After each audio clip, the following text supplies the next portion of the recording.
Hello welcome friends. आज discuss करेंगे governor और उसके रिस्पेक्टिव में फेडरल रिलेशंस को बिटवीन सेंटर एंड स्टेट। ठीक है, स्टार्ट करते हैं। Governor as a constitutional perspective, it is a pivotal constitutional post as the nominal head of the state. तब ये स्टेट का नॉमिनल हेड होता है, मतलब नाम का। It is inscribed in part 6 of the constitution from the article 153 to 167। ठीक है, ये छठे पार्ट में है और आर्टिकल 153 से 167 के बीच में इसके बारे में मेंशन मिलता है।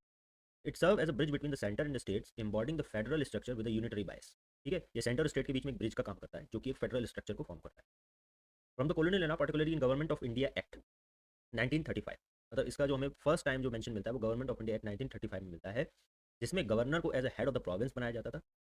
तो इस तरीके से ये पोस्ट हमने यूके के कॉन्स्टिट्यूशन से इनहेरिट की है इन आवर कॉन्स्टिट्यूशन। ठीक है, in constitutional debates doctor B R Ambedkar emphasized that governor is expected to follow the advice of his ministry in all matter.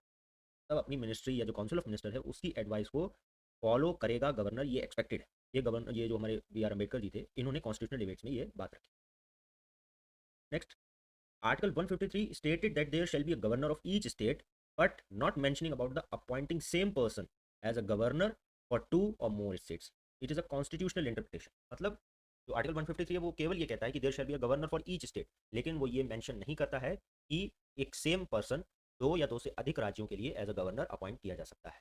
ये मेंशन नहीं करता, ये एक कॉन्स्टिट्यूशनल इंटरप्रिटेशन है, बिकॉज इस आर्टिकल में ऐसा कुछ भी प्रिवेंट नहीं करा गया है। इसलिए हम लोग एक सेम पर्सन को as a governor for two और मोर स्टेट्स अपॉइंट कर सकते हैं। ठीक है। Next, Article 154, the executive power of state.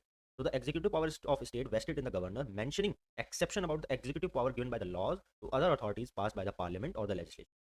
मतलब जो स्टेट की एग्जीक्यूटिव पावर है वो वैसे तो गवर्नर के ही पास में होती है, बट इसके संग में एक एक्सेप्शन होता है कि अगर कोई लॉ जो कि पार्लियामेंट या लेजिस्लेचर ने बनाया है वो किसी अथॉरिटी को कोई पावर देता है, कोई एग्जीक्यूटिव पावर देता है, यानी कोई कार्यवाहक शक्ति देता है किसी अन्य संस्था को, by the law made by the parliament, संसद, या फिर जो हमारी स्टेट का लेजिस्लेचर है उसके द्वारा, तो ये एक एक्सेप्शन है अंडर दिस आर्टिकल, आर्टिकल 154, जो कि executive power of the state governor को देता है। ठीक है, लेकिन इसमें एक एक्सेप्शन होता है कि लॉज अगर कोई एग्जीक्यूटिव पावर किसी अन्य एंटिटी या अथॉरिटी को देते हैं तो वो एक एक्सेप्शन माना है। ओके।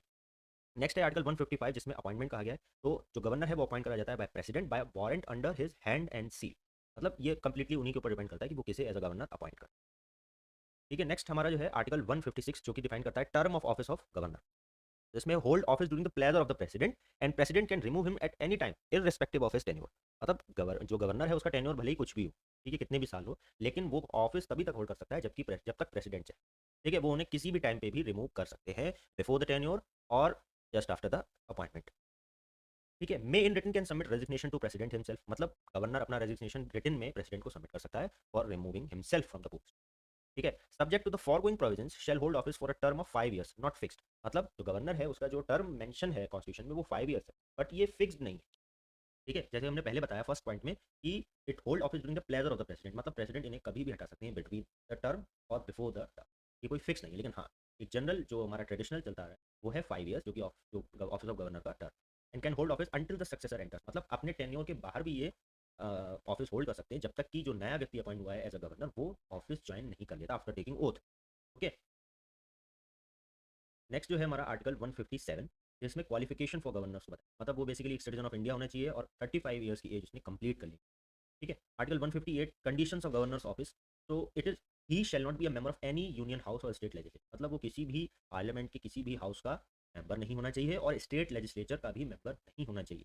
ठीक है, और अगर वो है और उसे गवर्नर अपॉइंट करा गया है तो जैसे ही वो ऑफिस ज्वाइन करता है उससे पहले उसे अपनी सीट को वैकेंट करना, वहाँ पर सीट पर अपना जो पोस्ट है उसे छोड़ना। और he shall not hold any office of profit. और गवर्नर पोस्ट के अलावा वो कोई भी ऐसा ऑफिस होल्ड नहीं कर सकता जिसमें कोई प्रॉफिट हो, यानी सैलरी पर्क्स और अलाउंस उसे दिए जाते हैं। ठीक है, नेक्स्ट है हमारा आर्टिकल 159, जिसमें ओथ एंड अफर्मेशन। तो he must subscribe in the presence of the chief justice of the respective high court. मतलब वो ओथ लेता है in the presence of the chief justice of high court. मतलब वो जिस स्टेट का गवर्नर अपॉइंट करती है उस स्टेट के हाई कोर्ट का चीफ जस्टिस उसके ओथ टेकिंग सेरेमनी में प्रेजेंट होना चाहिए, और अगर वो नहीं है तो सीनियर मोस्ट जज। आर्टिकल 160 कहता है डिस्चार्ज फंक्शन इन कंटिजेंसीज। मतलब प्रेसिडेंट जो है वो कुछ ऐसे प्रोविजंस बना सकते हैं if he thinks fit to discharge of functions in some contingencies. मतलब किसी विपरीत परिस्थिति में, किसी इमरजेंसी में या किसी भी सिचुएशन में जिसमें प्रेसिडेंट समझते हैं कि गवर्नर के द्वारा वो अपने एग्जीक्यूटिव फंक्शंस को परफॉर्म कर सकते हैं, और जो कि इस चैप्टर यानी इस कॉन्स्टिट्यूशनल के पर्टिकुलर चैप्टर में मेंशन नहीं। तो ये हमें पावर देता है प्रेसिडेंट को आर्टिकल 160, जो कि पावर दे सकते हैं गवर्नर। ठीक। Next article 161, power to grant pardon remit commute सन। मतलब यदि किसी केस में हाईकोर्ट ने, रिस्पेक्टिव हाईकोर्ट ने केवल कोई जो हमारा कन्विक्टेड है उसको कोई सज़ा सुनाई है, तो उसको माफ़ी देने के लिए, उसके सेंटेंस को रेमिट करने के लिए, सस्पेंड करने के लिए जो पावर होती है, वो उस स्टेट के कंसर्न गवर्नर के पास होती है। ठीक है? पार्टिकुलरली वो जो ऑफेंस होगा वो अगेंस्ट उसी लॉ के होगा जो कि उस स्टेट मैटर्स के अंडर, स्टेट लिस्ट के सब्जेक्ट्स के अंदर ही जो लॉ क्रिएट करा गया है उसके अगेंस्ट में अगर वो ऑफेंस होता है और उसके लिए जो पनिशमेंट दी जाती है केवल उसी में वो पार्डन ग्रांट कर सकते हैं या उसके सेंटेंस को कम्यूट कर। Article 162 extent of executive power of state. Executive power of state shall extend to the matters with respect to which legislature of the state has power to make laws, keeping the preferential respect to executive provision conferred by the union. मतलब जो executive power of a state है उसको extend किया जा सकता है by making laws by the legislature or by the union. But in the case of the state legislature, keeping the preferential respect to executive provision conferred by the union laws. मतलब अगर किसी authority पे union law के द्वारा executive provisions बनाए गए हैं तो उनको प्रेफर कराया जाएगा, मतलब उनको प्राथमिकता दी जाएगी। अगर संसदीय कोई कानून जो किसी को कार्यवाही शक्ति प्रदान करता है वो प्रेफर करा जाएगा ओवर द स्टेट लॉ। ठीक है? Article 163 council of ministers to aid and advise governor. There shall be a council of minister, council of minister यानी मंत्री परिषद होगा विद द चीफ मिनिस्टर, उस स्टेट के मुख्यमंत्री के साथ at the head, to aid and advise the governor function except his discretion function. मतलब उनके विवेकाधीन फंक्शंस, उनके विवेकाधीन कार्य जो हैं उनको छोड़कर ये काउंसिल ऑफ मिनिस्टर, मंत्री परिषद, उन्हें एड एंड एडवाइस देगी के कामों में। ठीक है? अब इसमें दो पॉइंट है। No question on his description act, जो अपने डिस्क्रिप्शन से जो फंक्शंस अप्लाई कर रहे हैं वो उन पर कोई भी क्वेश्चन नहीं कर सकता है कोई। No judicial question on the advice of the council of the council of minister, governor को क्या एडवाइस दे रहे हैं, क्यों दे रहे हैं, किस उसके पीछे रीजन क्या है, उसके ऊपर कोई भी जुडिशियल क्वेश्चनिंग नहीं की जा सकती है। ये मेंशन है अंडर आर्टिकल 163।